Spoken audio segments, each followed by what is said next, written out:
Hello, and welcome to the From the Shadows podcast. I am the producer, Jason Lewis. I would like to thank you for tuning in to the From the Shadows podcast. And without further ado, here is your host, Shane Grove. Hey, welcome everybody to this week's episode of From the Shadows podcast. I'm here, your host Shane Grove, with Jason, super producer. What's up, Jason? Greetings, everybody. I'm doing good. How about you, Shane?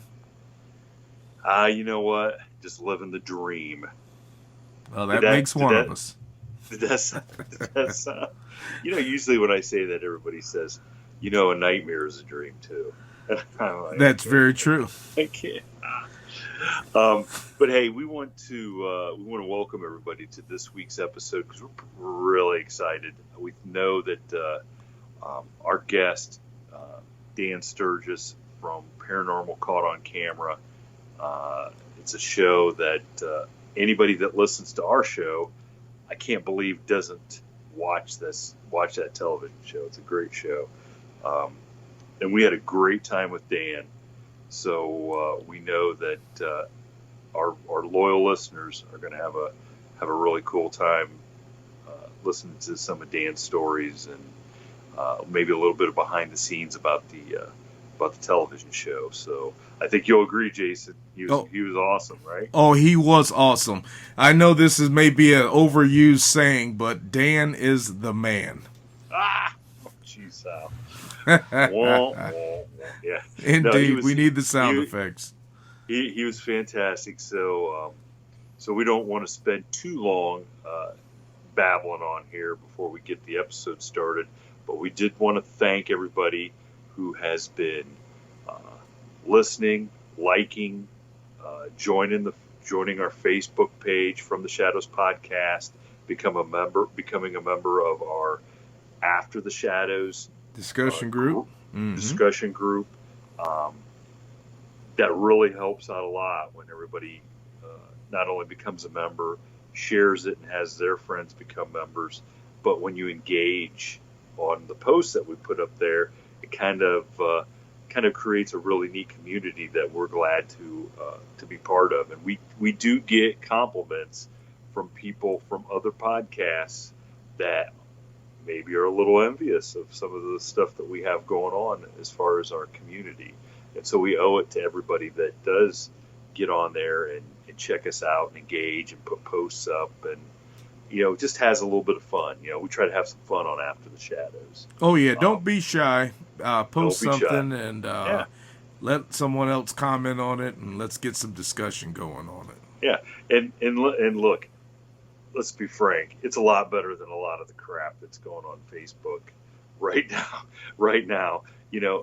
Nobody can agree on politics. Nobody can agree on religion. Nobody can agree on the other civic matters going on.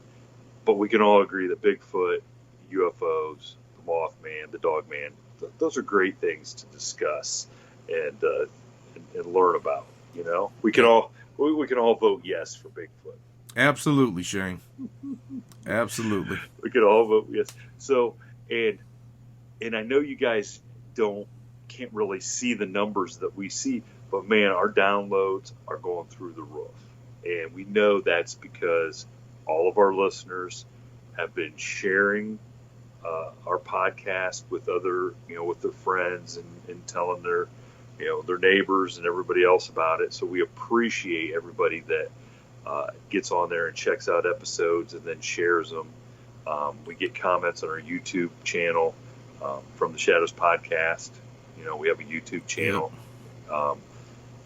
So we just appreciate everybody getting on and subscribing and rating us. If you listen to us on Apple, go give us a 5-star rating if you think we're good. If you think we suck, just ignore anything that I just said. Yeah, go Spotify, Podbean, Google Play, or any of your favorite podcatchers. But the important thing is that you subscribe to it and you tell other people about it also. So we can increase our listenership, because we enjoy doing this, but in the long run, that's why people are noticing us, is because more people, like Shane had discussed, more people are listening to us and they're telling other people about it. And so we're getting better guests that are already out there in the field that are aware of us, which makes it easier for us to talk with them and get them on as guests. Yes, so, absolutely. So it's very important. If you do anything, share that podcast and tell us that you like it.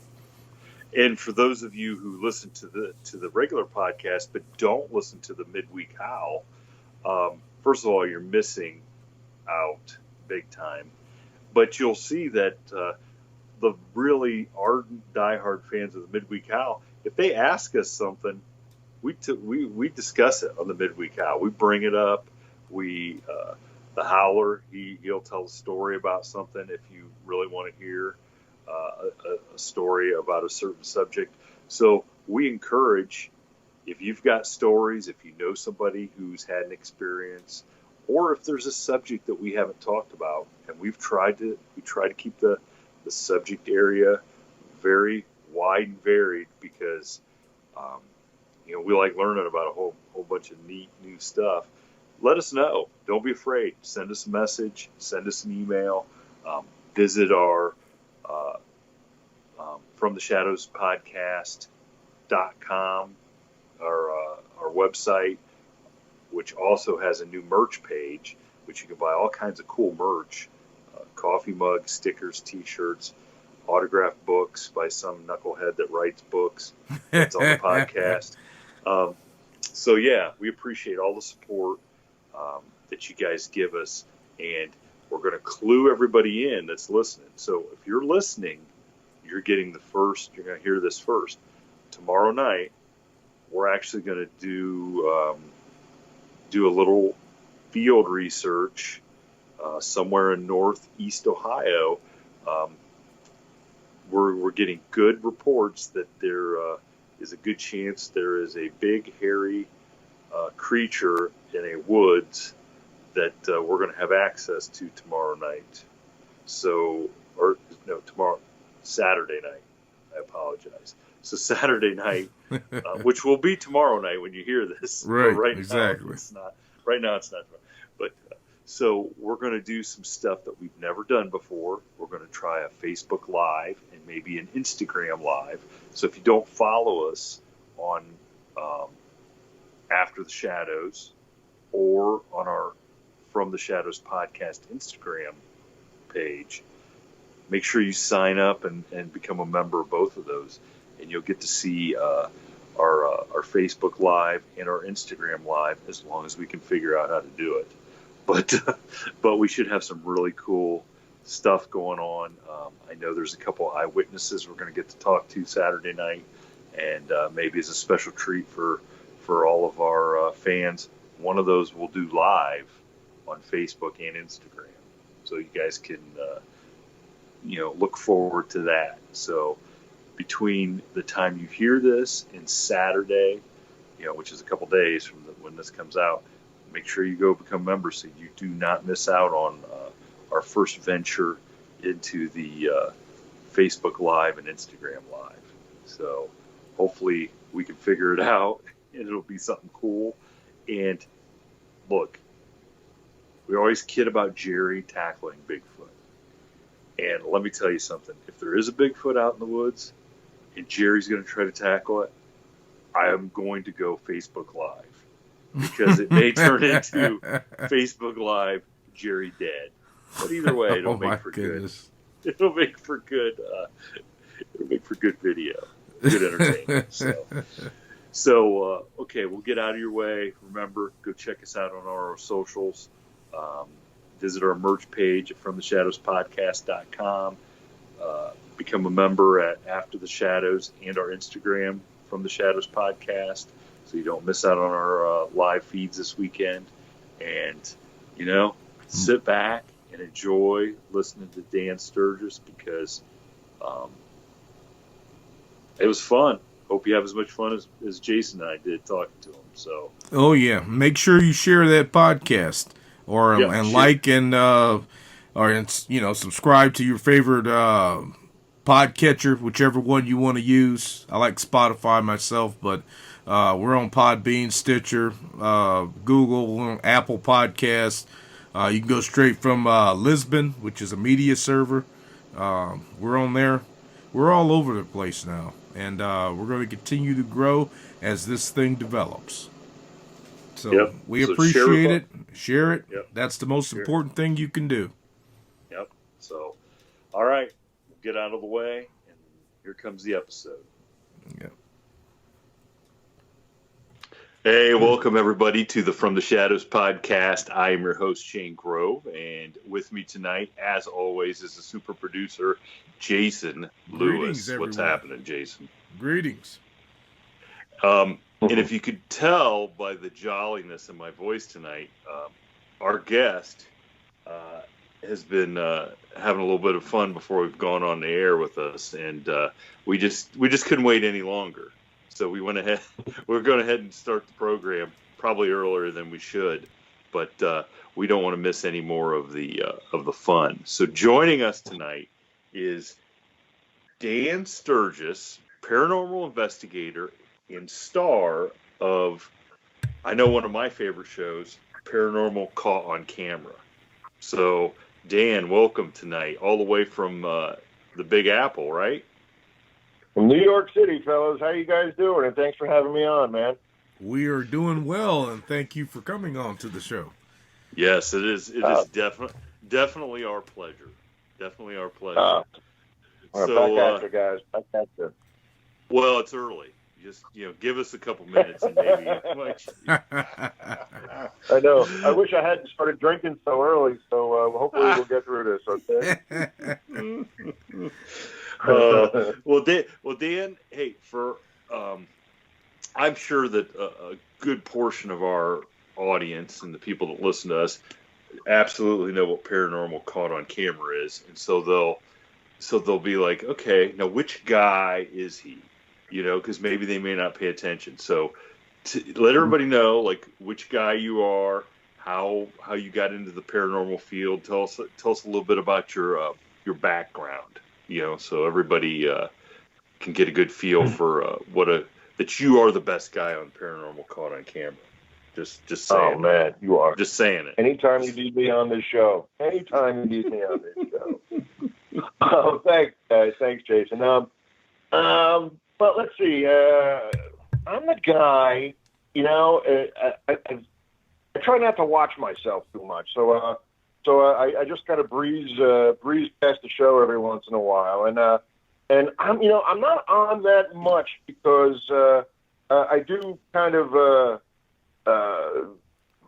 speak the truth when I see the videos, and sometimes my opinions don't really jive with the idea of the show, and I don't get on that much. But I'm a big bald guy with not a lot of hair and plenty of chin, so you can't miss me. My head fills up the screen, and yeah, that's me. But let's see, how did I get started in this? It's something that I mean, who isn't into ghosts and Bigfoot and UFOs when they're little? I started when I was very young with my grandmother who lived with us. She moved in with my parents before I was born. So I grew up with my grandma, a little Irish lady, and her family moved to Scotland from Ireland, and so she would tell me stories about the Loch Ness Monster when I was little, and just fascinated by that, and would read all the books and really, any book reports or you have to stand in front of the class and do a report on a subject. It was either UFOs or the Loch Ness Monster, Bigfoot, or ghosts. I was that little weird kid, and then when I got a little bit older, I switched my interest over into athletics and girls, and all this kind of paranormal stuff took a backseat to that, and I was sort of almost like in the closet as a paranormal enthusiast, and not until I got into this city and started acting. I was a theater major and went to school for theater and started acting, and that's how I made my way for a long time here in the city, and that afforded me the ability to do a lot of traveling. I'm also a Civil War buff, And so I would go visit all the Civil War battlefields, and every Civil War battlefield had a haunted bed and breakfast. So I would stay at the haunted bed and breakfast and hope for a good scare in the middle of the night. And I was at Gettysburg staying at the Farnsworth House, and I ran into a paranormal group. They were doing an investigation of the Farnsworth House, and it just so happens that I was staying in notoriously the most haunted room in the house. So they wanted to investigate my room, and I said, "Yeah, come on in, man." And they were doing EVP sessions and doing a lot of stuff that I had never even heard of before. And this is before all the ghost shows got popular, and I think before they were even on the air. And I just became consumed with this stuff, and came back to the city and tried to find like-minded people, and there weren't many, especially before the shows came out. And ran into some people, and we started a group in New York City, and took it from there. And being in New York City, we got a lot of press and a lot of notoriety. And once the shows came out, it was just crazy. We were doing 2 and 3 investigations a weekend, and it just got out of hand. And for whatever reason, some of the networks or the news programs seemed to latch on to me as far as somebody to go to for answers if they had a story regarding having anything to do with paranormal, and here I am. So it's been a long road and filled with a lot of great adventures and a lot of really cool places that we investigated, and now the opportunity to be on a show like Paranormal Caught on Camera or a show like yours and reach out to even more people is just a really cool perk of being involved in a really cool field. So thanks again for having me on and letting me tell my story. Well, I'm just going to tell you right now, up to now, you've lived the life that I probably wished I had lived. Yes, that's what I was thinking myself. I was like, man, he's done everything. Timing was everything. He came in the field at the right time, had a great childhood, a good pre-introduction to it. I mean, that's outstanding. I'm curious, Dan. Dan, yes, what sir. was the name of your first paranormal group that you put together? Well, to be honest, I didn't put it together. It was called Paranormal Investigations in New York City. Okay. And they're still doing stuff. Although everybody in the group sort of went their separate ways. But I ran into a guy when I was doing searches, looking for somebody in New York City to kind of. I was like bursting at the seams, wanting to do this stuff. And these guys in Gettysburg, they were just so cool and so nice. And one guy was a dentist, and they were all different professions, and like white collar guys and blue collar guys, and but they all had a like-minded interest in this stuff, and what they were doing just blew me away. I was up all night with them, and they were explaining all their techniques and what their gadgets were, and I was just blown away by it. And when I got to the city, I ran into a fellow named Dom Galella, who's now like a brother to me, and he was putting together a group, and it was just he and I and another friend of his, and once the shows came out is really when people wanted to join the group, and unfortunately, it was good and bad when the shows came out, because everybody that was into the show wanted to have an investigation at their house. And we would have, we'd show up at a place and they would have their neighbors and family over wanting to watch like it was a little theater production. Yeah, I can imagine. We were all learning at the same time. You're learning every investigation. There's no real set way how to do this stuff. Like I tell people, I said, there's no real way how to do it. I know lots of ways not to do it, but nobody's figured out the real surefire way to get results on an investigation. But yeah, they were great. We had a great time with them. Dom wanted to focus more on individual houses and family homes, and I really was burnt out of that only because we had people trying to fake stuff on us, and I don't have a lot of free time, and it was just a drag going to these places. I would get in arguments with the homeowners because they're wasting our time, and Tom had a family and kids he needed to take care of, and you're wasting our time. So I kind of left the group. It was like the Beatles breaking up. It was real heartbreaking, and I focused more on historic locations, and Dom continued on with private residences, but he's still doing it. He lives upstate now. He's still doing it, and as far as I know, he's having a good life up there. Well, that's good. Well, and the fact that you guys, I'm assuming, weren't really getting paid to go out and do ghost investigations. I mean, to have somebody waste your time would really be it's disheartening. It's disheartening, and you get excited when you go out to these places, and you hope something's going to happen, and someone's trying to play a trick on you. And nobody. That sounds like every date I went on in high school. I was excited, and it was just somebody playing a trick on me. But anyway, okay. That's a whole nother podcast, my brother. Yep. But yeah, we don't get paid. I've got no opinion. I know some people like to get paid for their investigations, and you do have a something that you specialize in, and you spend a lot of money and you put a lot of effort into it. And I have no problem if somebody wants to be reimbursed for for their time. I don't take any money, and I know Dom didn't take any money. I used to tell people that it would be like charging to go look for a leprechaun or a unicorn. I can't really give you anything that's definitively going to say your house is haunted. Now you have to pay me. If you're doing me just as much as a favor, letting me investigate, then I am, kind of giving you my thoughts on what you have or might not be having going on in your house.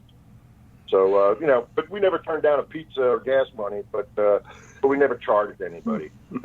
Right. Well, so to me, I mean, I've been to New York City like once, but to me, like, there has to be just an unbelievable amount of really cool historic buildings that would be ripe to go do an investigation in, or seemingly there would be. Is that the case? Or? Yeah, I mean, there is, and I've been fortunate enough to be able to investigate a lot of them, and it's amazing when you run into these places that the access. I mean, that's because I'm a history buff, so the access that you get to go when you're investigating. We investigated, and it's just famously haunted a really fancy restaurant called One If By Land, Two If By Sea, and like a 5-star restaurant in New York City. And we showed up, at the end of the evening, and they just gave us the passcode to get in and out of the building and left. And wow, that's fantastic, though. It was Aaron Burr's old carriage house, and the Letterman, where the Letterman was. Yeah. Oh my God, I'll tell you a cool story about that place. But the Ed Sullivan Theater, they locked us in the Ed Sullivan Theater and left us there, and we investigated, the Ed Sullivan Theater and Jackie Gleason's dressing room, and it was just crazy the places that we were allowed into and trusted with. It was remarkable. Now, was there anything haunting the Ed Sullivan Theater? I was hoping for an Elvis apparition from the waist up, or anything like that, but no, we got skunked on that one. We did catch we caught like a red orb and not a dust orb. I'm not an orb guy, but I'm convinced it was one of the investigators' non-contact thermal thermometer laser pointer bouncing off the walls. But I got yelled at for bringing that up. So no, we didn't catch anything. Some people had some personal experiences, but no, we didn't catch anything. The theaters in New York City are just notoriously haunted. We did the Belasco Theater, David Velasco's apartment above the theater that's been locked up since the 20s, and they opened it up for us, and all these places that you think would be ripe with activity, just nothing, nothing, which was disappointing, but still cool to kind of just be poking around with some recorders in such a historical location. I can't believe they left an apartment blocked up since the 20s. Wouldn't that be worth like a lot of money to this place? David Velasco was. They used to call him the Bishop of Broadway, and he famously in the early 20th century, and he was almost solely responsible for keeping Broadway alive with the theaters and the productions he was producing and the theaters he was opening. And in fact, the Velasco Theater, I think, was the first theater that had a working elevator in the building. But he built a 10-room duplex apartment above the theater, and it was sort of like Phantom of the Opera. He had all these little catwalks and secret passageways he could run around and open up a little door and watch whatever production was going on from every angle, 2 stories above the stage.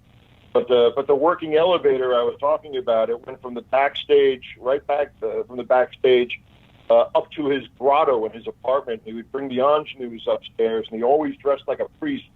And he had a confessional in his apartment, and he would hear their confessions, and then bring them up to the bedroom and give them a whole bunch of new sins to confess later on, the next time around. So it was, it was pretty cool, man. It was really cool. It was just crazy, and it was all locked up. I mean, people had gone in. It was sort of a rite of passage when you're working in this big Broadway theater. It's a beautiful theater.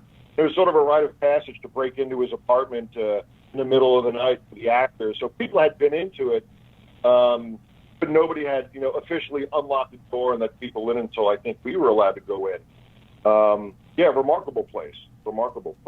Yeah, now that gets me almost as excited as hearing about ghosts and stuff, just to hear the history of a place like that and from an era way bygone. You know what I'm saying? Oh yes, no doubt. Yeah, that just sounds cool. It's just sounds absolutely cool. So what were some of the? I mean, we just talked about what are some of the really cool places that you got to go that did have what you think that you walked away with had some real definitive evidence of a haunting or something else. There's a place in the Bronx called the Bartopel Mansion, and it's beautiful estate. Mayor LaGuardia's offices for a while, and built in the 1840s, and reached out to them some years ago, and they allowed me. I did 2 or 3 investigations there, and we were able to pick up. They would report that one of the beds in the bedroom, in one of the bedrooms, by the end of the day, it always looked like somebody had laid down on it. And, I just kind of figured it was old beds and old, sheets and blankets just settling down. And, ghosts don't have a body, so how would they leave an impression in a bed? But during an investigation, we were able to get a name. Somebody had asked, who's the person that lays down in the bed? And we got a name called Nathan West. And as it turns out, a woman that painted the family portraits in the 1800s, her last name was West, and it turned out she had a son named Nathaniel. So, that was a pretty good catch, and we were able to sort of verify that somebody by that name was connected to the house in some way. I don't know if the boy had ever been to the house, but we got a name, which was cool. And but I guess my most significant experiences have been happening at this place called the Merchant's House Museum, which was featured on the first season of Ghost Hunters. So it became a very popular place when the groups just exploded all around the country, and they didn't have a good experience with the show. And it's a little tiny brownstone on, it's 29 East 4th Street here in New York City, down in the on the Lower East Side, or East Village. And it's built in 1832. The Treadwell family moved in 1835, and the last member of the family, Gertrude, was born in the house in 1840. The house stayed belonging to the Treadwell family up until 1933, when Gertrude died at the age of 93 in the bed, supposedly in the bed that she was born in, and never left. You know, of course, she left the house, but she never moved out of the house her entire life. So after she passed, they locked the house up, and it was going to get torn down in 1934-35. And a relative of Gertrude, a gentleman by the name of George Chapman, bought the house and then refurbished it and opened it up as a museum of 19th century living. And so everything in the house is original to the house. The beds are the beds of the Treadwells. Yeah, and only one family. So that's crazy. It's a time capsule. Yes. No wonder she'd want to stay there, or the spirits of the family would feel like, hey, this is where we belong. Yeah, that's what I was thinking. She feels like that's where she belongs at. Oh, I'm sorry, what was that? Yeah, she probably feels that's where she belongs at. Yeah. It looks the same. Yeah.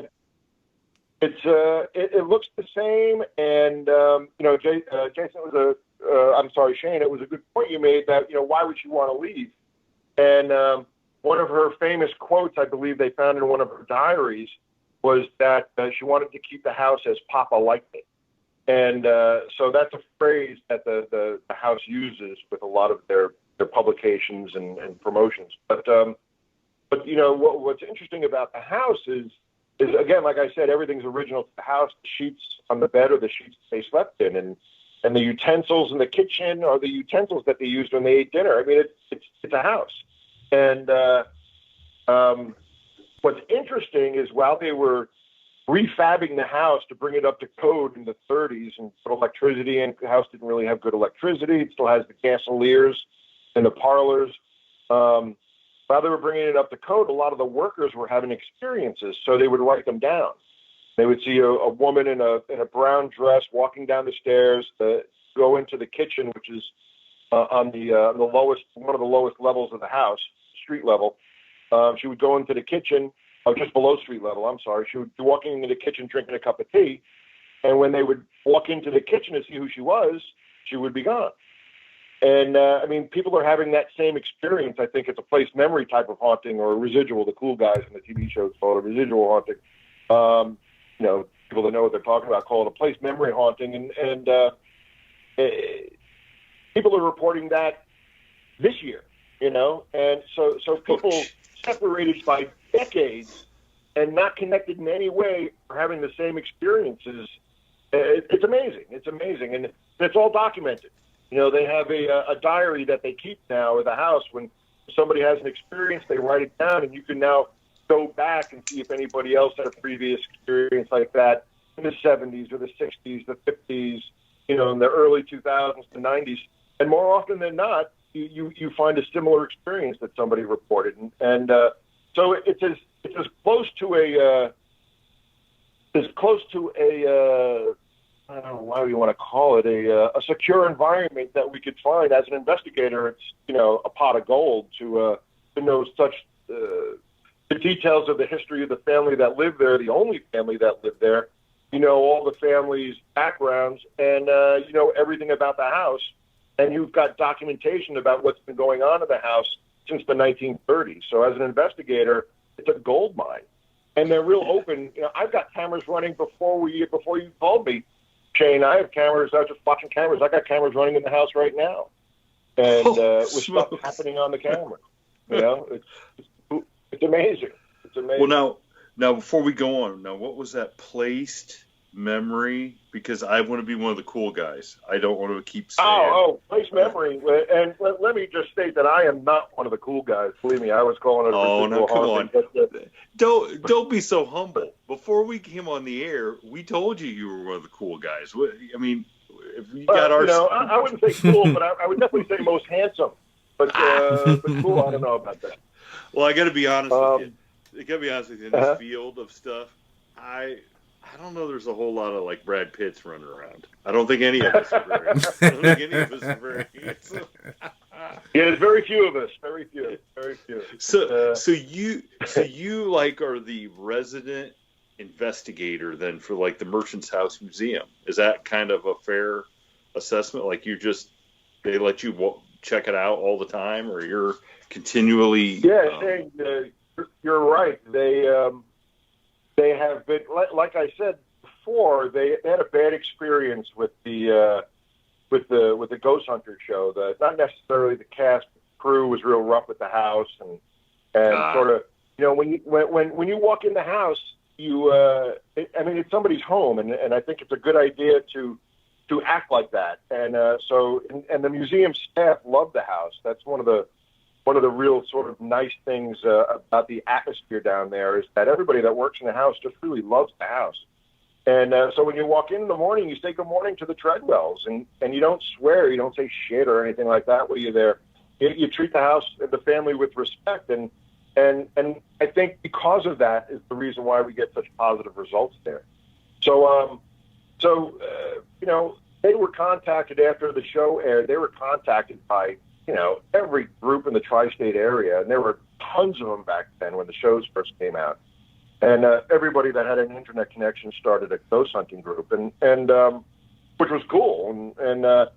But they turned everybody down, and I had written a letter before the show had aired, and they had come across their desk. This is, it was a letter on paper that goes to let you know how long ago it was. It wasn't even an email; it was on paper,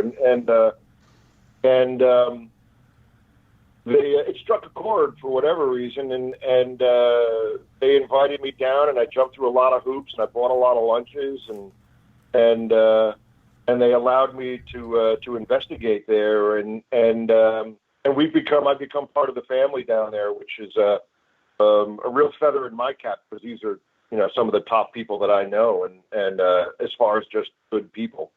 So the fact that they allow me in there, and like Shane, to answer your question, pretty much whenever I feel like it, and to do an investigation and do lectures, and they let me use that when I'm promoting myself, because you have to do that these days, and I'm able to say, go to this accredited museum in New York City and speak to the curator or the director if you want a little background on me, and they always say nice things about me, which is very generous of them, and it's changed my whole methodology of investigating, working down there, and I was very anti-medium, and they're very anti-psychic, and I mean, I live in New York City. There are more psychos than psychics out there, and it was because of the Merchant's House where I met a psychic medium, and it changed my whole outlook on that. And now whenever I investigate, I absolutely have a medium with me. All the time, I work with different foundations on medium certification, and I bring them to the Merchant's House, and I know the Merchant's House so well now. I bring them and see what their impression is, and are they just repeating things that they read on the internet about the Merchant's House, or are they getting new data? And it's an amazing place. You actually use the house as a training ground for like psychic mediums, sort of like to kind of. I guess. I mean, I've never thought of it as a training ground, but that's absolutely, Shane. You're correct. That's absolutely what I do. There's a foundation in New York called the Forever Family Foundation that somebody should try and get on the show. They work a lot with medium certification and use my name. They're really, really nice and become good friends. But when they have a medium that they're sort of on the fence about, or not really sure, they might have passed their certification process, but they're not really sure about it. I'll bring them to the Merchant's House and see how they do. And or if I need a medium, because I want to bring mediums to the Merchant's House that don't know that I'm taking them to the Merchant's House.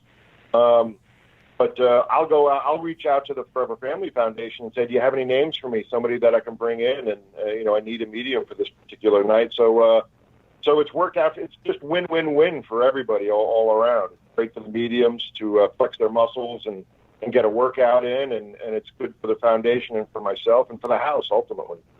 So yeah, it's a training ground. I never thought of it like that. Well, because it sounds like you have a very controlled type situation, basically because there's only been the one family, and you know that, and who else, I mean, typically somebody that was ignorant to where you were going, I would assume in New York City would probably think there's numerous families and people that would be associated with a residence, but you know the control that, okay, these are the people, and you've been investigating it so long that you obviously, I mean, you've got to have, like you said, a huge catalog of experiences just that you've had, right? I mean, what do you think? I mean, I'll tell you one of my favorite stories about the Merchant's House, and I'm not a psychic or a medium or I'm not sensitive. I'm a double extra large, so Yeah, exactly. I'm not a medium either. Yeah, I'm not a medium, and I'm not a sensitive. You can ask any girl I've ever dated, if he's sensitive or not, and he's not. And but the sort of what changed my mind on mediums is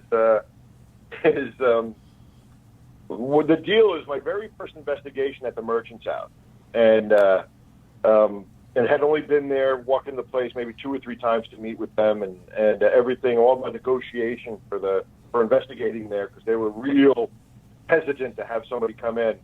So all the negotiations were off-site at diners, buying lunches and dinners and different events in New York. But finally, they agreed to let me do an investigation with equipment. And but the caveat was that I had to perform or sponsor a 19th century seance the next night. I didn't know squat about 19th century seances. Turns out they're pretty much the same as 21st century seances, but I didn't know anything about that. And so I made some calls, and I got 3 names from there's a town upstate New York called Lilydale, and it's a spiritualist town. And I called them and got 3 numbers, and the only person that responded was a medium named Richard Scholler, and he is as well. He's a triple XL. He's like 6'7". He's a giant guy. Okay. Yeah, and like 180 pounds. He's a tall, thin guy, and he agreed to do this investigation. Now, I had never investigated the Merchant's House before. He didn't know me from a hole in the wall. He didn't know the Merchant's House at all, and he agreed to do this seance, which was very generous of him. And so I picked him up at Penn Station. I didn't tell him where he was going, so he couldn't do any research on it. The only question he asked me was it a private home or a business, which is a tough question to answer about the Merchant's House, because it was a private home and now it's a business. Right. And just say yes. Say yes. Yeah. I said, why do you need to know, Richard? Because I was still skeptical about mediums. I was ready to just, destroy this guy. And he goes, I just need to know what to wear. Is it going to be hot? And I said, well, there's no air conditioning. And it was in the summer. So he came dressed appropriately. And I picked him up at Penn Station, and I had the taxi drop us off a couple of blocks from the house. And so he got out, and he looked at me, and he said, nice try, kiddo. I said, all right, well, take me there. And, guys, he walked me to the Merchant's House. And I'd never been there before, didn't know where he was going. He would stop at a corner and look both ways and make the right turn. And when we were about a half a block away from the Merchant's House, he started running. And he ran up the steps of the stoop and pounded on the door and just ran. And he said, hi, I'm Richard, and just ran through the house. He said, Dan, this place is just exploding with spirit, and they're dying to talk to us. And he did this, I guess it's a seance. We were all sitting in a circle, and Richard was like, I don't know what a freaking 19th century seance is, but let's see what happens. And he was connecting with people, and Richard's the kind of medium who doesn't say, I'm speaking to somebody, the letter D or the letter S or the letter J. Does that mean anything to anybody? This is a guy who would say, all right, I'm talking to a servant. Her name is Annie McNulty. She's from this town in Ireland. and she was living here these years. And we were able to go back to the New York Historical Society, check the census records when the address wasn't even the same back then. And sure enough, there's Annie McNulty's name as a servant in the merchant's house in the right town in Ireland in the right years that Richard said. So he was communicating. He was getting that information from somewhere. And for him, he was talking to one of the servants named Annie McNulty. That's amazing. And nobody connected to the house knew the name Annie McNulty, because who goes back and looks at census records, Right. And, so even at the time he's saying this, you still don't know for sure if he's... I didn't know who Annie McNulty was. Yeah. No, So I didn't know any... Yeah. So it wasn't until you did research and you're like, holy crap, this guy was telling the truth. Yeah, well, it was during the investigation, the museum director, her name is Pi Gardner, P.I., and that's her nickname. And I'd been introduced to her as Pi. I didn't know her name was Pi. Her real name is Margaret. And I don't call her 3. Richard. You don't call her 3.14. Yeah, 3.14. Yeah. I call her every March 14th. And Pi Day, right? And she, Richard was saying such outrageous things during this investigation. I didn't know whether or not they were true. It was the first time I'd met him, and he said, they want to thank Margaret for taking such good care of the house. Does that mean anything to anybody? And everybody was like, that was connected to the house, was like, yeah, it does. And Pi's sitting there with a smile on her face, and he talked about a family. Everybody in the family, when they would leave the house, they would take some furniture. And they've got most of the furniture. They've located most of the furniture, but they were still looking for an S-shaped red settee, like a little couch, shaped in an S that was red. So he said they want to know about the S-shaped red settee. He said, I don't know what that means. If that means anything to anybody, that's what they're wondering. So, he concludes the seance. It was about an hour and a half. We had a good time, a lot of laughs, and I put Richard in a cab and sent him back out to Long Island. And I go back to the house, and I want to be in good with these people because I want to make this sort of like my home base. And so I talked to Pi. I go, Pi, what'd you think? And she said, well, Dan, I don't know you. I don't know you. I don't know Richard. I don't know if you told him where he was going, because he had a lot of great facts about the house, but you could look that up on the internet. And about names. She goes, I don't know if you told him where he was going, or if he slipped, or, I don't know because I don't know you. She goes, but when he started talking about the red S-shaped settee, she goes, that was the clincher, because nobody in the world knows that I was talking to somebody this afternoon in my office about an S-shaped red settee that we're looking for. She goes, it was just conversation between me and somebody else. Nobody in the world knows about that. And he brought it up tonight, of all days. So she goes, I think he's the real deal. You're cool. You can come back here whenever you feel like it. And, that was 14 years ago. So it was an amazing. So think about this. That's an amazing story. You had 3 names, okay? You had 3 names, and you picked the right one. Yeah. Because just think, if you'd have picked a different somebody else, and they might not have been, it might have been just a terrible experience. And Richard and I had stayed close friends. He's one of the people, before the pandemic, he was out on Long Island, but he sees people in the city. He does this for a living. He sees people on Wednesdays. So every Wednesday night, we go out for Thai food. So he's become a very close dear friend of mine. One of those people that after you hang out with him, you go, God damn, I gotta hang out with him more often. How come I don't hang out with him more often? He's one of the good guys. So that night changed my life. That phone call with Richard changed my life. As far as investigating, as far as, if I'm on a map, putting me on the map, and having a place that I can call home and say, all right, I'm a power lifter, and I was into, doing that for a hobby for many, many years. And I'd bring these big muscle heads. They'd see a picture of mine in the paper and go, what the hell are you doing? Is that you? I go, yeah, that's me. Big giant. We're bench pressing 600 pounds, and they go, is that real? I go, come on. So I'll bring them on an investigation, and they hear a door slam upstairs. They go, somebody's up there, right? I go, well, go take a look. And they're like, I'm not going up there by myself. And so it's a place to bring people who don't believe in it. And, more often than not, they'll have experience that'll change their mind. And to witness that is such a gift, to watch somebody's mind be blown by something that they can't explain. It's just, it's gold. It's gold, man. Oh, it is, yeah. He is, as a medium then, he is just, just in tune, like, with the spirits and stuff there's a difference then between being a psychic and being a medium, but you can be both. It is he. Right, well, every medium is psychic, but not every psychic is a medium. Meaning that mediums need to have a psychic ability if they're gonna connect with spirit. Psychics can be psychic and have psychic experience, but not be able to connect with spirits. So not every psychic can be the medium between somebody that's passed away and somebody that's living, but every medium who can do that has to be psychic because of the psychic experience. Right. And this is where I bump into.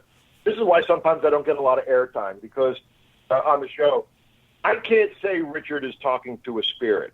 I can't. I don't know it. It's what he says. And I'm not experiencing the same thing. I've been in a room with him, and he says, Dan, you don't see her? And I go, nope, I don't see her. And so I'm not having the same experiences. And so Richard is getting information, and he's able to relay it to me or to anybody, and we can go and verify that and corroborate it. I don't know how he's getting that information, and the way he perceives it, it's coming from a spirit. He did a quick little reading on me at one point, and he was bringing up my grandmother. And like I said early on, I said, my grandmother moved in with my parents before I was born, so I was very close with my grandmother. And so I was kind of like, Richard's bringing that up. I might have talked to him about my grandmother. But then he started talking about my dad's mom, who wasn't a big part of the family for whatever reason. And it kind of blew me away, the things he was saying, because he was right on. And I said, well, Richard, I'm part of my grandmother. We share the same genetics. So I don't know if you're getting that information from me and you're kind of perceiving it as her standing behind me, or are you really seeing her? He goes, I don't know, Dan. I'm just telling you what I'm experiencing. So either way, it's freaking cool as hell. But so I can't say the medium is speaking to a spirit. I can just go back and verify the information that he passes along. So I would love to say, and part of me believes he is speaking to spirit, but it would be irresponsible for me as an investigator to say, oh, he's definitely talking to a ghost, because I don't know that. I'm not experiencing what he's experiencing. Yeah, I mean, you're right. You're right on there. If I say, he could be reading.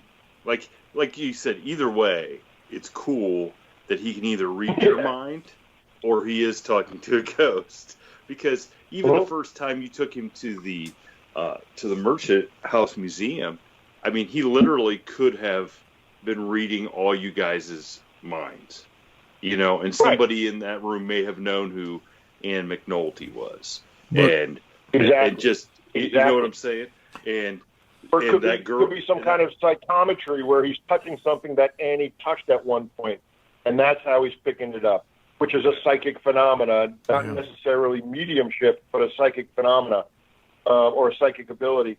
And that's how he's perceiving it. That's how his brain is putting things together, where he perceives the spirit. Because he's not lying when he says, I'm talking to a spirit. I don't believe he's lying. I just don't know if he's actually speaking to a spirit. Dan thinks, yes, he is, but then the paranormal investigator has to say, well, there are other ways that this could be happening, so let's explore them all and find out for sure. So, and mediums can be a little wary of that because, if they have a great reputation as a medium, and then they have a bad night, it could ruin their reputation. Like Richard doesn't want to be tested. He doesn't want to be certified because what if I'm having a bad day? Like I'll call him up for an investigation. He'll come out and he'll go, Dan, I'm just not feeling it today. I'm not feeling it. And I'm just an investigator tonight. I'm just going to hold a recorder and ask some questions. I can't, Michael Jordan shot, 30% or 40% from the floor, maybe even less. He missed more than he made, and he's the greatest basketball player ever. So, so even the best have a bad day, and I appreciate that about Richard. He doesn't say I'm right all the time. He says I'm just getting information and I'll give it to you, and you do with it what you will. So I just got to tell you, I'm a terrible mailman every day. So I mean, there's just no. But at least I'm consistent. But as far as Richard goes, if he's having a bad day, it may not be him. It may be the other parties involved. You know what I'm saying? Right. Like if there's nothing there to talk to, then how can he communicate with anybody? Yeah, I mean that's an excellent point. That's a real Shane. I think we may be soulmates, guys, because that's a level-headed approach, and that's what I appreciate. And that's how I try to approach these things. What if nobody's home? Right. And you go fishing, and sometimes you don't get a bite, So yeah, whether or not it's Richard or just nobody's home, we'll learn through Richard and some of the really excellent mediums that have passed through the merchant's house is that most of the phenomena that happens at the house comes from the servants who enjoyed their time working there, and the family passes through and checks things out, and they understand what we're doing. Gertrude is there. They attribute most of the phenomena of the museum staff to Gertrude because she was the last one in the house and has a cool name, Gertrude Treadwell. And if you're going to have a ghost in your house, you should be named Gertrude. So they attribute most of the phenomena to her. But from what I've learned from Richard is that the windows opening and closing and the things being moved around the house are the servants. And so it's been. Yeah, it's been cool, and like you said, Shane, sometimes they're not there, and I've noticed that the phenomena that I've experienced and the data that I've collected. So just to pick right back up, Right. Okay, so sometimes they're not there. Where do they go? Like, I mean, I know nobody knows, but where do you suppose? Could somebody haunt more than one location? Because I think from talking to enough people, some of the train of thought is that spirits are just people who didn't want to pass over for whatever reason, and like you said, they like this place. So where do you suppose they go if they didn't pass over, or is that something that maybe in your experience? You believe something else, like you believe that it's a haunting is something else entirely. Right. Well, as far as the Treadwells, from what I've gleaned from these mediums I've brought in, the Treadwells had a couple of different properties, and they had 8 children. Gertrude being the only one that stayed the house her entire life. There were 3 sisters that lived in the house the last few years of their lives. They moved back in, but everybody had moved on out of the house, the boys and the girls, except for Gertrude, the exception of Gertrude. So from what I can tell, is Seabury, Mr. Treadwell, and Eliza, his wife, Mrs. Treadwell.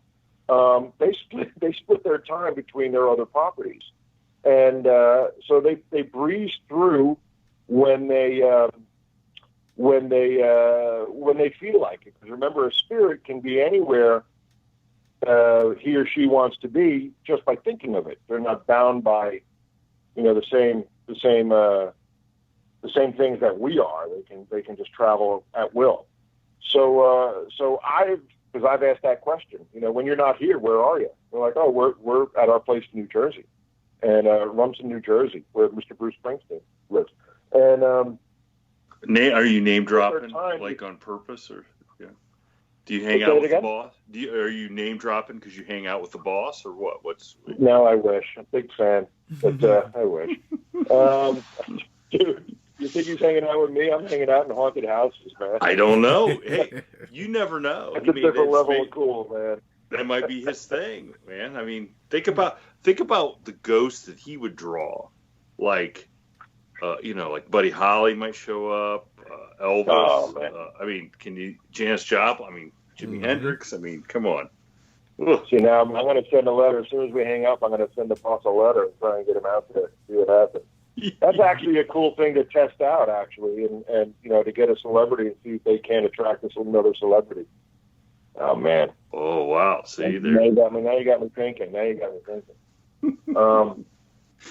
Well, have you ever distracted? Thanks, man. I'm completely distracted now. I'm not going to get any sleep tonight, and I'm going to call my celebrity friends and try and get them to come to the merchant's house. There you go. There you go. Well, think about somebody famous. I mean, man, if a spirit could just go wherever, definitely. I mean, wouldn't they want to see somebody maybe they were a fan of, if they were right? Or respected or something. I don't know. Right. I mean, he's almost, I hate to say this, but he's almost going to have to play guitar a little bit and sing. I mean, that's just a given, right? Right, I'm going to cut the sleeves off my shirt and run around the merchant. So have you ever tried to go and investigate one of their other properties to see if you could... I haven't. Yeah, I want to so bad. I want to, but because those properties have changed hands, one of the houses in New Jersey burned down. It's near impossible. I mean, the closest I could get would be to go out and investigate the cemetery where Seabury and Eliza are buried, which is out on Long Island, and that kind of investigating cemeteries and battlefields. I sort of draw the line there. I'm not a big, I think that's a little disrespectful, and that's just my opinion. I know people want me to go investigate Ground Zero, and it's just, not something that I'd be interested in doing. But so even when you were in Gettysburg, there you didn't go and do any. I mean, you went and visited probably, but you didn't go and try to. There's a place in Gettysburg called what's the name of it? Devil's Den, and apparently when you go there late at night and the battlegrounds closed, the park closed, I think at dusk or 8 or 9 o'clock, and I went out one night and had some drinks and said, if you go to Devil's Den, you watch stops and you can see apparitions. So I snuck onto the battlefields and made my way to Devil's Den and was hoping for an experience. And it's funny, I was climbing through Devil's Den. It's all rocks, and I was climbing up, and I guess I was a little loud, and I heard somebody gasp, and it scared the crap out of me. And he was an investigator as well. He was there for the same reason I was. We scared the crap out of each other. I said, "Did your watch stop?" He's like, "No." Did yours? I said, "No, mine didn't." But yeah, I wouldn't properly go in and do an investigation at a battleground. I try not to judge too much. If you want to go do that, that's your bag. It's not mine. And I know people have had great experiences in Gettysburg on the battlefields, but I'm happy to see what they patched. But it's just I don't think anything would work out for me because I just think it's not a good idea for me. So that may play. I mean, if everybody's, I think everybody's probably got a little bit of a psychic or medium type of ability in them. 100%. And if you went out thinking that this was a bad idea to go out, you may not be open to seeing or experiencing anything too. I mean, I agree with you 100%, 100%. And I've seen that in action. I've gone out on investigations that I wasn't into doing that night, and it's a bad experience for me, and nothing will happen. And then we go out, like you guys seem like cool guys, and you come to New York, we'll go to the merchant's house. I bet you we would have a great time, and we would be able to experience some phenomena. And I'm just going to tell you right now, where do you got those cameras placed that you're watching them? In your apartment? I use these cameras. They're really cool. They're inexpensive. The Wise cameras. But what I'm saying is exactly. Those the YI cameras. Yeah, and, we have some great. of those too. Yep. So what I'm saying is, where do you watch? Are those like in your apartment? You can watch them, or in your? Oh yeah, I mean, I get the alerts on my phone, and then that company has a desktop application, and okay, so I can review the video on my desktop, but we've also have these sort of specialized cameras, these photon multipliers, and I work with a legit scientist who creates this stuff. So he doesn't even call them cameras, but he's got these sensors that'll collect a single photon, and so when his camera gets a hit or an alert that it collected something, I can go back and make sure on my camera, the E cameras, that nobody was walking through the room, nobody put the lights on. I can back up what his sensors are picking up by the cameras that I have. So that's what I'm saying. I check them out all the time. I get alerts all the time, and I'm always looking. So.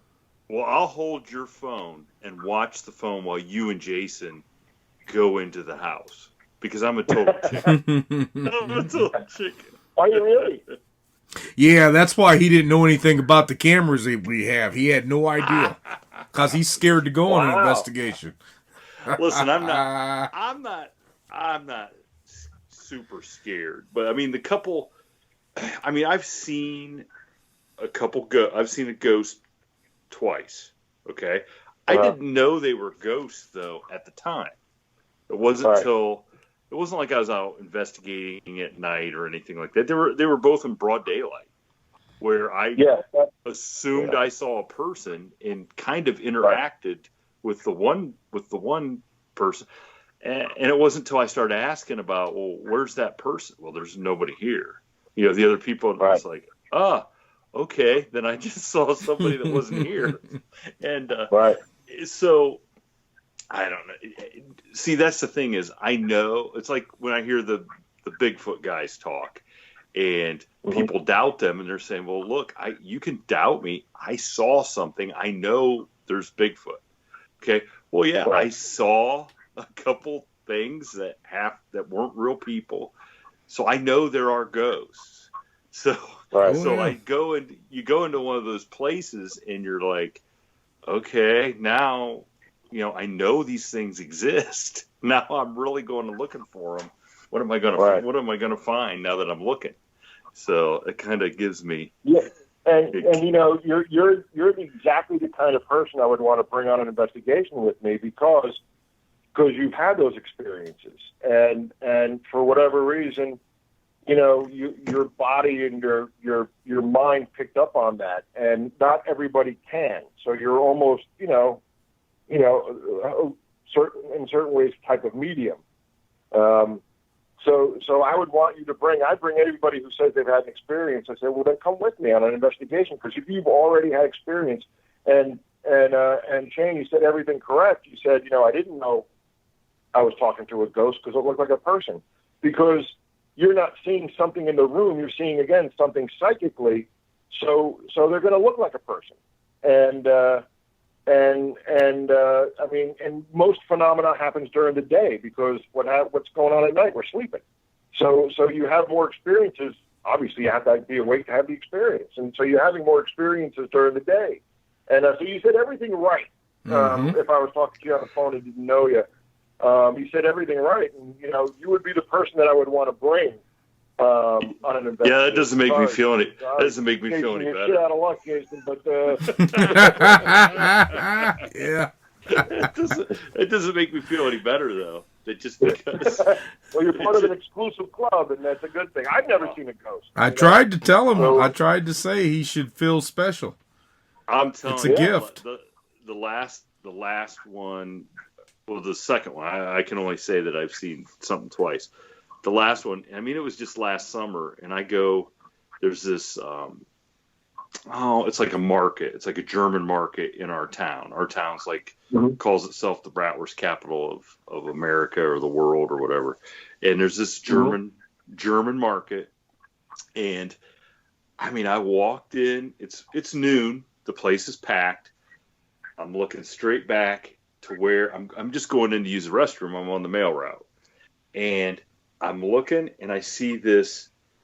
I mean, I just thought it was a person in the back hallway walk into the men's restroom.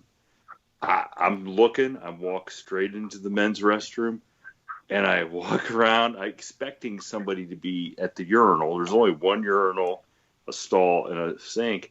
And I look, and I'm like, oh, great, there's nobody in here. You know, like I just saw somebody walk in there, and there's nobody in there. Now, I couldn't have told you from when I saw that, like, what it was. But I went back up to the counter, you know, because it's the town, you know everybody. And I said to the cashier, I said, hey, I said, I think I saw something back there. And she just grinned at me. She goes, oh, really? And I go, yeah. And she goes, well, she wouldn't say anything. Well, I know the owners, they're sisters, and their grandpa was the original guy, Louis Carley, and he was a mailman. He'd get off his mail route. Wow. Yeah, he was a mailman. He'd get off his mail route, and he'd go cut meat then, you know, in the evening for the next day, and his wife and everybody ran the market, and maybe his brother or whatever.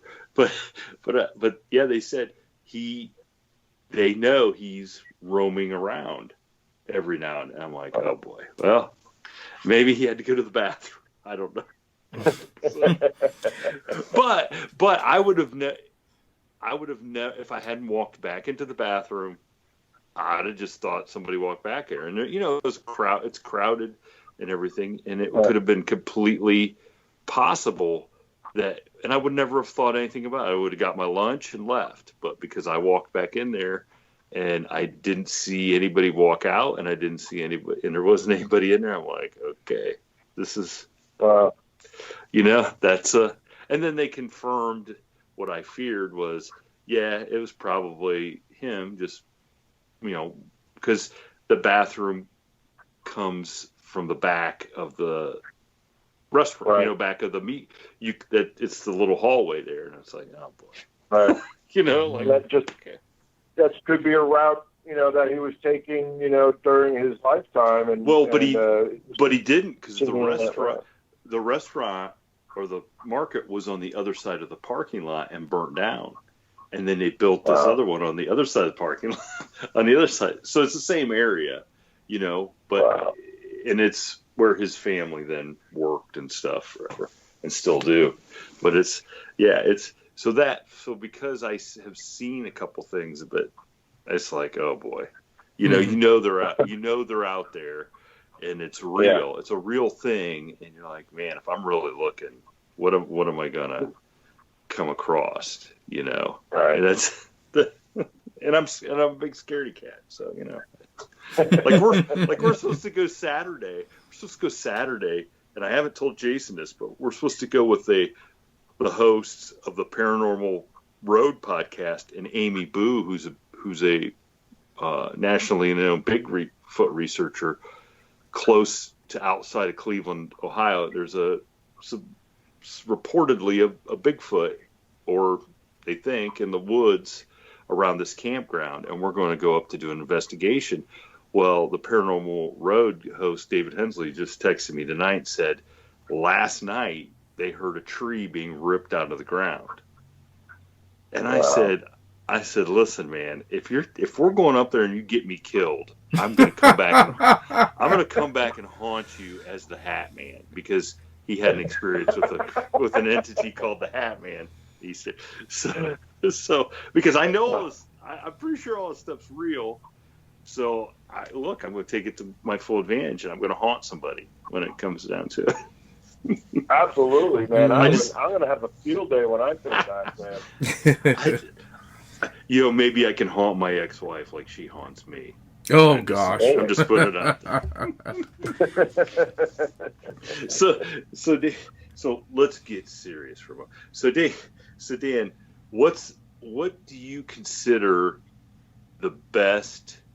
Because I think the benchmark, everybody's like, okay, do you got a picture? Do you got EVPs? Do you get, what's the best proof that you could show somebody that you yourself have been a part of capturing? Great question. Some of the EVP that I've collected, especially at the merchant's house, has been pretty compelling stuff. We've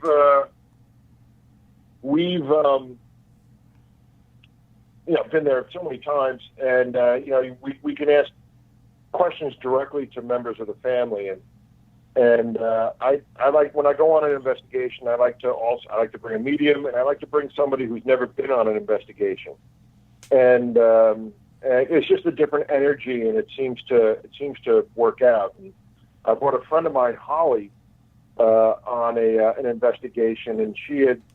We were in Mr. Treadwell's room, Seabury's room, the person that bought the house back in 1835, and she asked if he knew how to play the piano.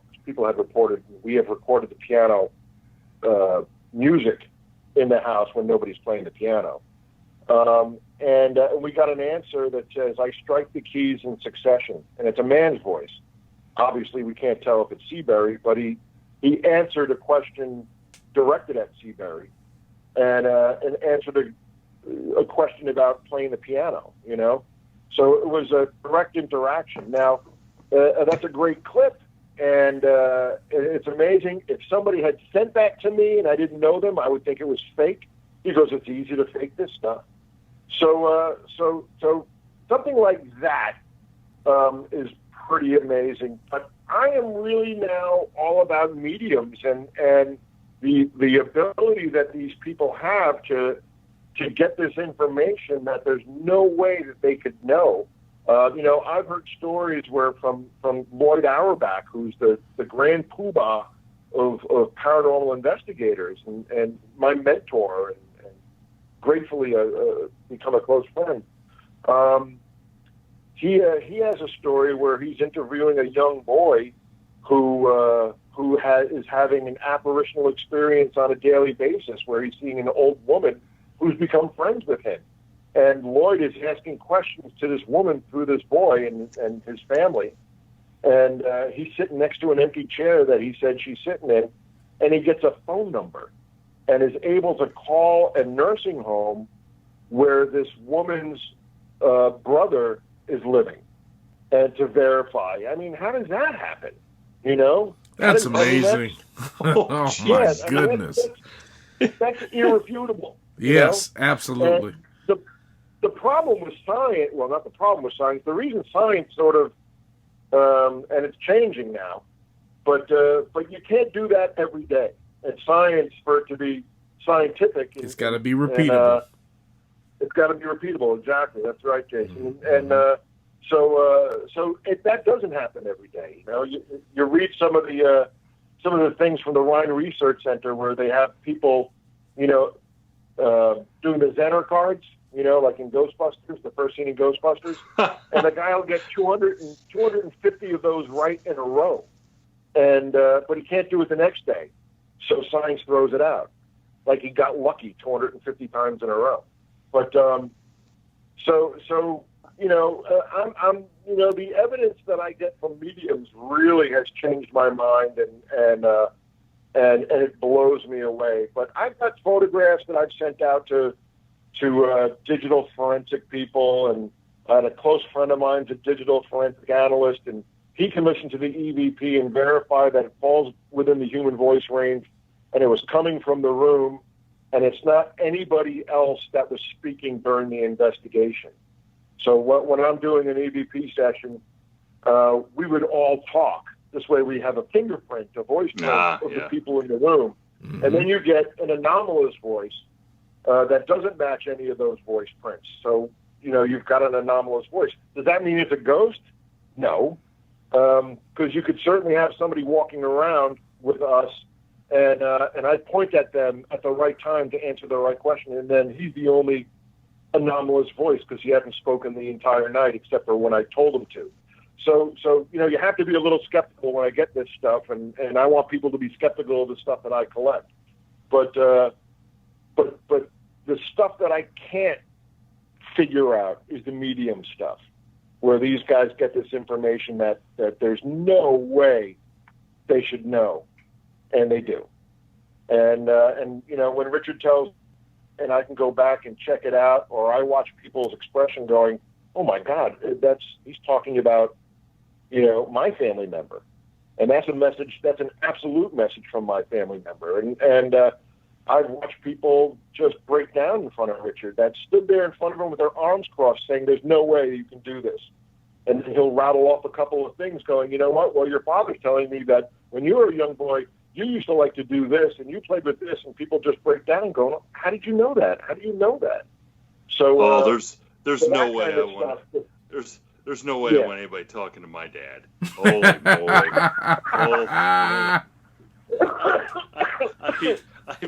I would just be.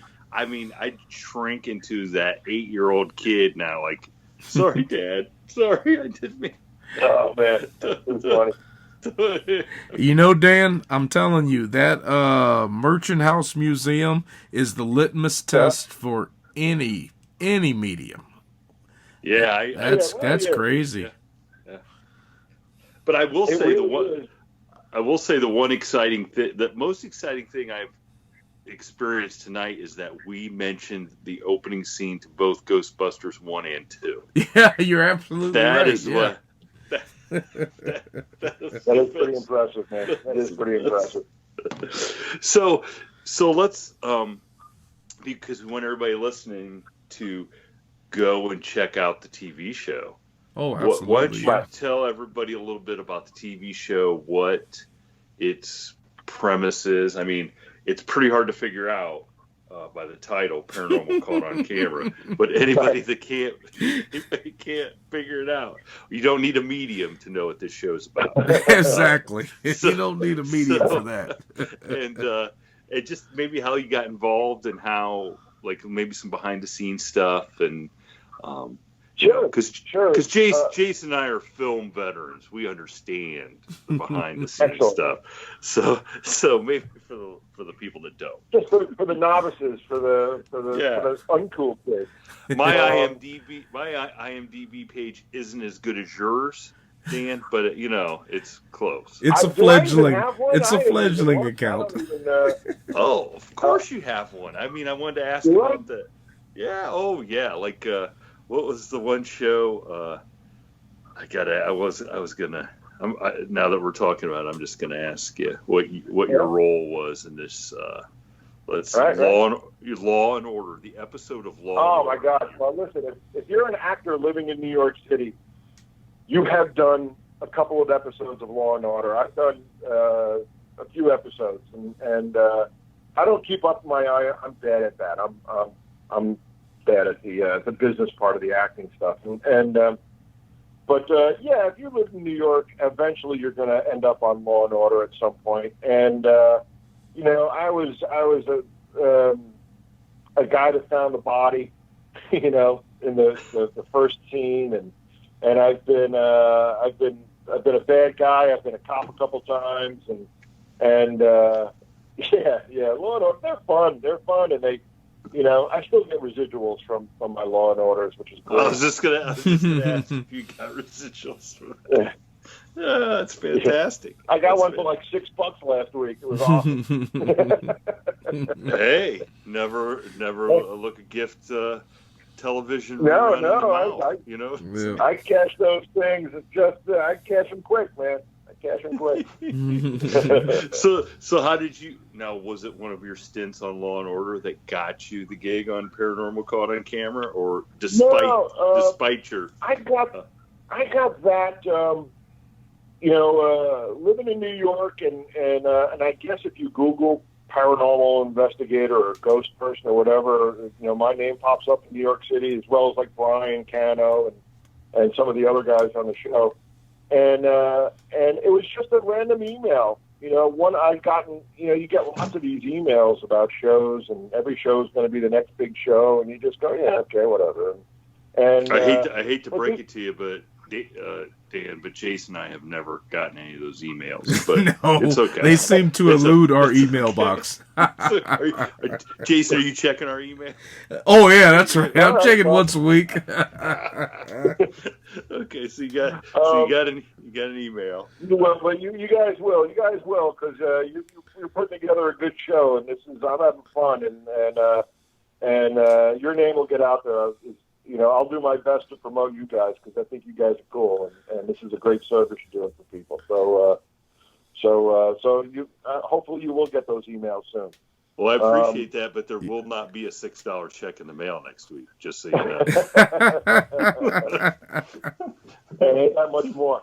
But they sent an email saying, would you be willing to come on a show? And we've got this show that we're hoping to get out there, and it's going to be viewer submission clips and or YouTube clips. They're going to go out and find the people that uploaded them, and we're going to put together a group of panelists who will give their opinion on the clips, and they range from UFO clips and Bigfoot clips and cryptozoology, ocean monsters, sea monsters, and ghosts, apparitions, poltergeist stuff. And I only comment on the ghost stuff. I don't know enough about the other subjects to, again, I don't think it would be appropriate for me to speak on UFOs when there's so many other people who know so much more about that subject than I do.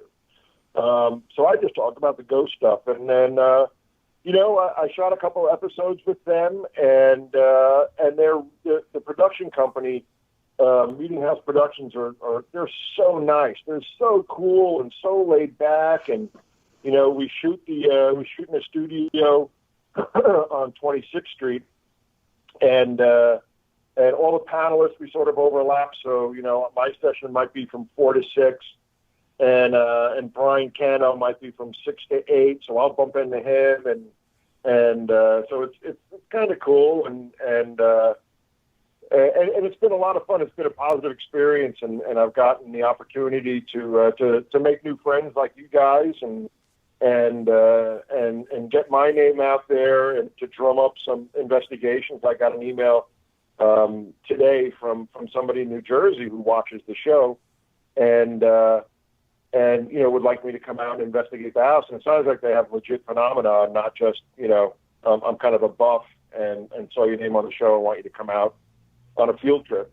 But it seems like they've got real concerns and some pretty interesting phenomena from what they've told me. I haven't seen any video clips or photographs or recordings, but it's been a real positive experience, and I'm grateful for it. And every time when I don't hear from them, I start to get concerned, going, "Oh man, they figured it out and they're bouncing me out of this." But they've been really cool with me and cool with everybody. So it's been a real positive experience, and it's amazing how many people watch the show. It's I had a buddy of mine who was down in Miami with his wife, and she was getting her nails done, and she said to the text going, "I think I just saw Dan on TV talking about ghosts," getting her nails done in Miami. So I mean, like I told you the other day, it's hard to gauge today versus 30 years ago. Okay, right. What the popular most watched stuff on television is, but right. When I mentioned this show, everybody's like, "Oh yeah, I watched that show. I watched that show." It's like, man, this should be the most popular show on TV for as many people that claim that they watch it, And I don't know what the numbers or anything are, but it seems like it is something that people really dig. I think once they discover it, it's kind of cool. It's funny. Everybody's got a story, Everybody's got everybody's got a ghost story, which is, it's great at a party when people find out what you do, because everybody everybody's got a story, and it's sort of silly. And, if I'm out talking to, a pretty girl, the last thing I bring up is that, I look for ghosts and, hey, last night I spent the night in a morgue, so I don't bring it up that much. But if it does come up, it's so surprising to me that everybody has an experience. Oh, really? You look for ghosts? Oh my God! This happened to me, a couple of years ago, and so it's neat. And if there's ever a long conversation, because I was otherwise a pretty boring guy, I throw that out there. Oh, by the way, and see what happens. But, I believe that a lot of people watch it. Yeah, everybody. I believe that even though a lot of people may not admit that they believe in ghosts or anything like that, but I believe that, and especially in today's day and age, a lot of people resonate with the topic. That's why they watch it, because there's, like you said, they had some kind of experience. They may have explained it away or something, or they're just curious, but it resonates with people nowadays. Yeah, and it's, it's almost like we're almost programmed to be interested in it, because when you're little, you're always looking under the bed, and night lights, because you're afraid of the dark and you're afraid of what you don't understand. Yes. And that's thrilling. And that carries over, and it's almost nostalgic. And, when I'm talking to somebody, or if I bring somebody on an investigation, they always say, almost to the person, oh my God, I wish I could have done this when I was little. And when I was little, I always wanted to do this. And so it really it connects with people on I don't want to say a primal level, but it's really ingrained in us. And people have been having experiences since there have been people. Yes. And whether it's paranormal or not, thunder and lightning at one point was paranormal, so we figured out what it was. And it was paranormal much longer than normal.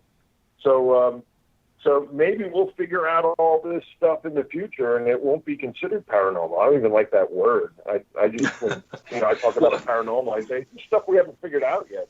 We'll figure it out eventually. Yeah, and then it will be the normal. That's all there is to it. Right. I will say, if the Travel Channel and the History Channel would have been around when I was 9, my head would have exploded. Like, oh yeah, I'd never get out of the house. Like, I wouldn't have known.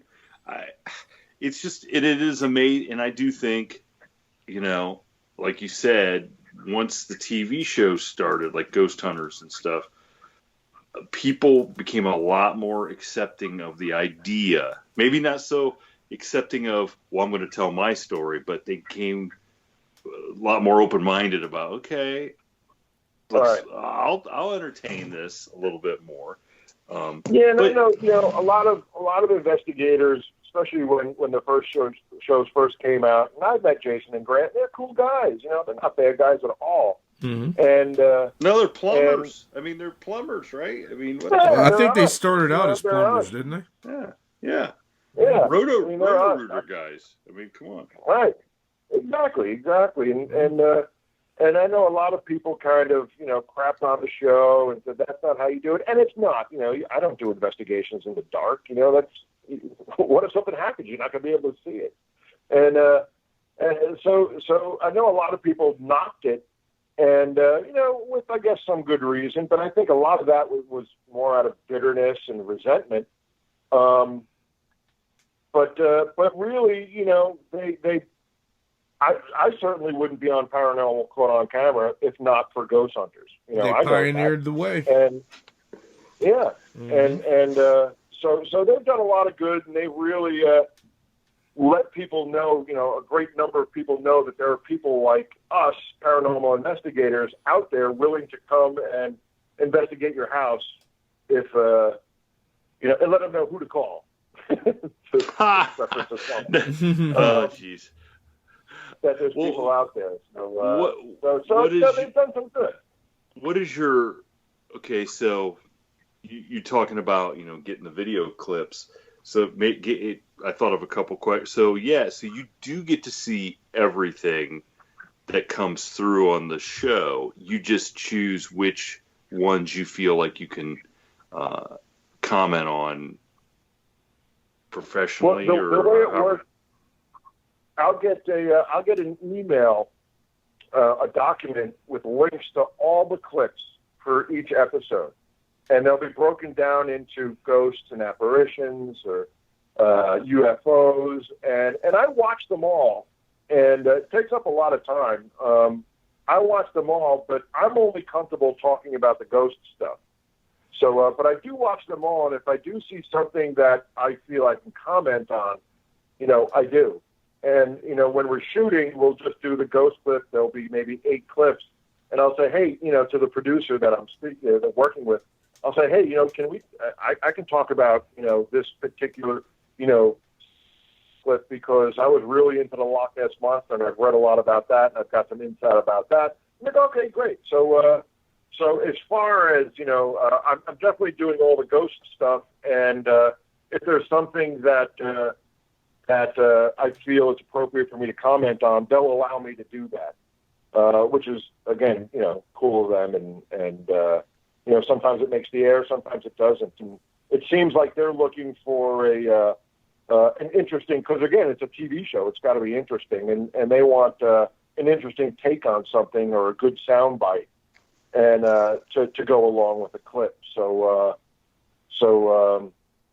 Yeah, they're cool. I mean, the producers and the production company have been great and real generous and malleable with me. Well, they'll let me, and all the other panelists as well. They'll work around our schedules and I shoot a lot on Thursdays, so they work around the schedules, which are great.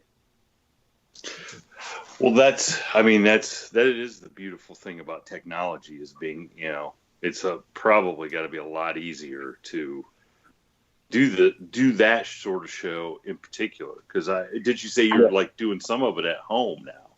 In fact, because of this terrible pandemic and the COVID-19, especially in New York, production was shut down, and so they were.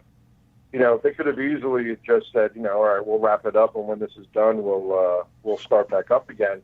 But they sent, everybody, the equipment to be able to shoot this from home, and which is, amazing. It's amazing. It is, truly. So when I'm shooting, my kitchen turns into a little, production facility, and I'm able to do the same exact thing. I miss being in the same room with the guys, but we're able to do the same thing remotely, which is really nice of them, and it's great to keep the show going. People really like the show, and I think the 3rd season started Sunday or Monday. And Sunday. I watched it. Sunday, right? How was it? It was pretty good.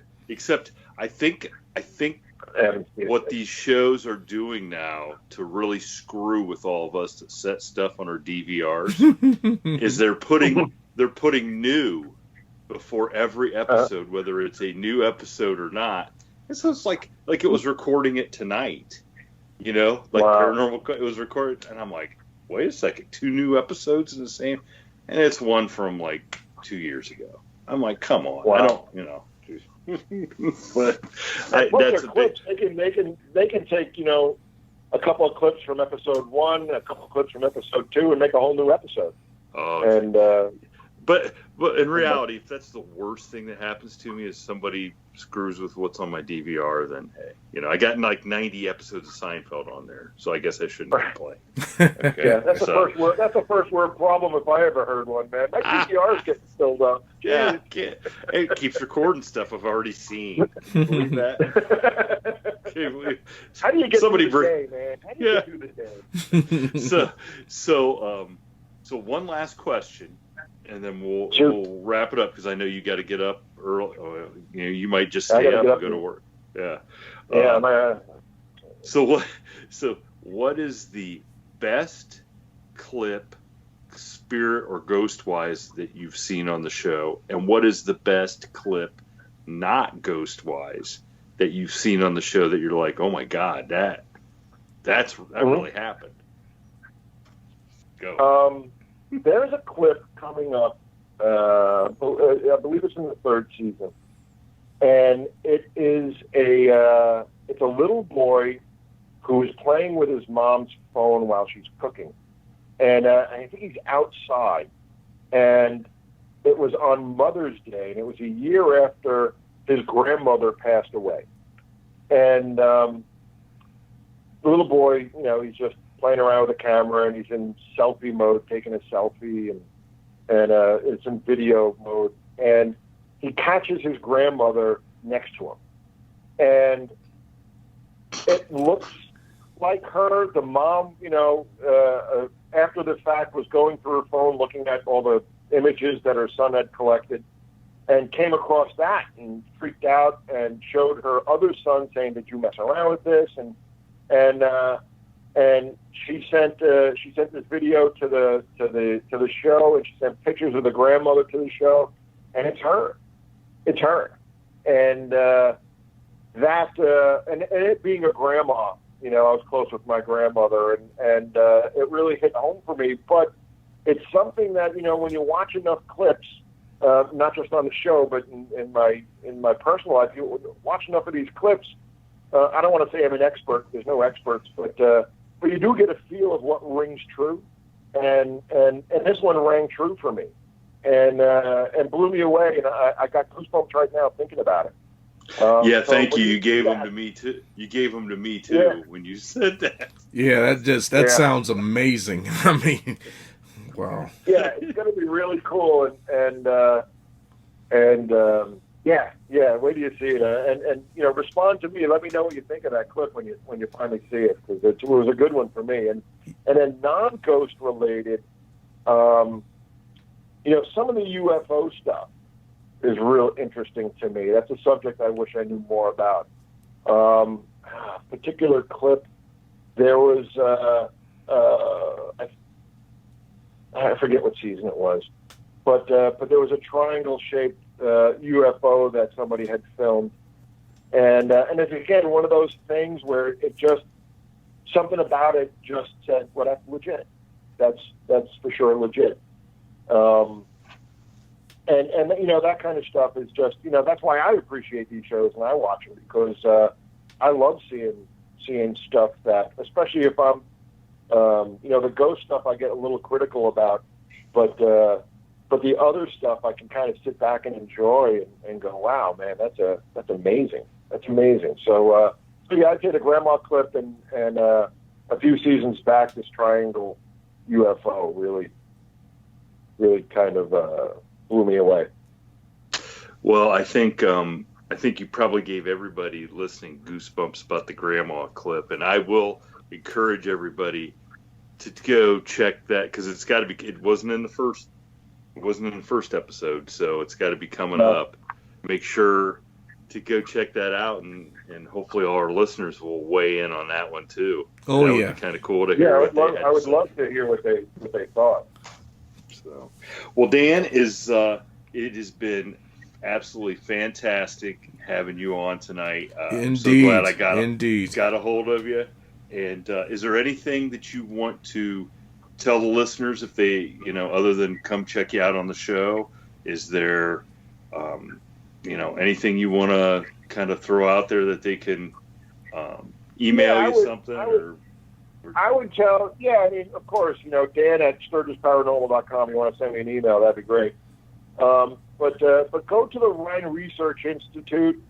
They're a parapsychology research institute in North Carolina, and look at their stuff, because if you enjoy the ghost stuff, you really need to know about parapsychology and check them out.